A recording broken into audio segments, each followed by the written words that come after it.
Okay, so a few weeks ago, when the Pats made the move of releasing Juju Smith-Schuster after only one season, not many were too surprised. The 27-year-old veteran had a pretty terrible 2023 campaign with the Pats, registering a mere 260 yards off of 29 catches and 1 touchdown in 11 games, so it was kind of surprising when news came that the Chiefs picked up the former Steeler after he played with them in 2022.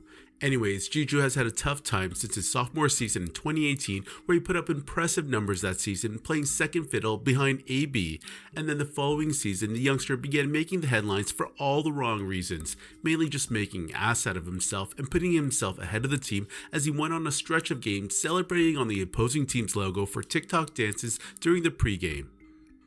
Okay, I will give you bulk of blame goes to Ben, but honorable mention, as you point out, is Juju. And I'm going to start with Juju because this is completely out of control, over the edge, out of line. It's his ego now, don't skip. I'm going to continue to do it.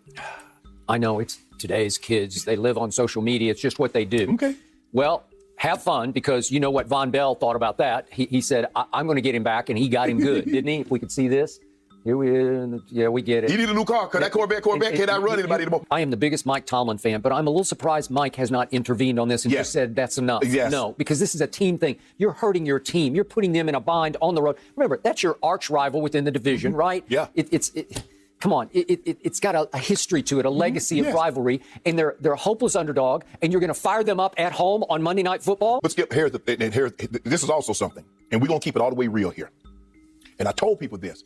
Everybody wants to be top dog, but everybody can't be top dog. Now, Juju hadn't been the same receiver since AB left because AB got number one coverage. Yep. AB got roll coverage. You see the difference? Now, you look at DeAndre Hopkins. It does not matter who the quarterback is. D-Hop is D-Hop. Yep. It doesn't matter, AB. You look at certain receivers, it doesn't matter because they're true number ones. Juju hasn't had a 100-yard receiving game since AB left. He has not. Let's skip his ego. I'm going to continue to do this. It's what I do. Okay, let me ask you a question.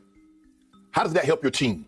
What is that doing for your team? I understand what it's doing for you. Yep. People on TikTok, they love it and so you probably got 5-10 million followers. I get what it's doing for Juju, but what is it doing for the Steelers? Because ultimately, the football, if I didn't know, I thought it was the Pittsburgh Steelers, not the Pittsburgh Schusters. Mm-hmm.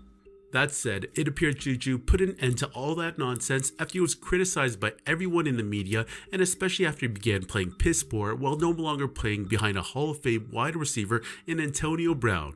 The last 4 or 5 seasons, the veteran receiver has struggled with injuries and has put up pedestrian numbers and has never hit the 1,000 receiving yards since 2018.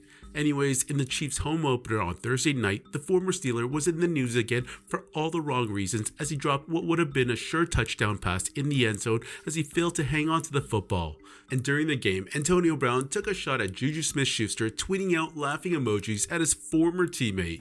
Juju would go on to record a big fat donut for the game and was pretty much non-existent in the home opener. That being said, the next day, reports started appearing that the Chiefs receiver actually went back to his old habits of posting TikTok dances during the pregame in his end zone, and this had fans from all around totally enraged.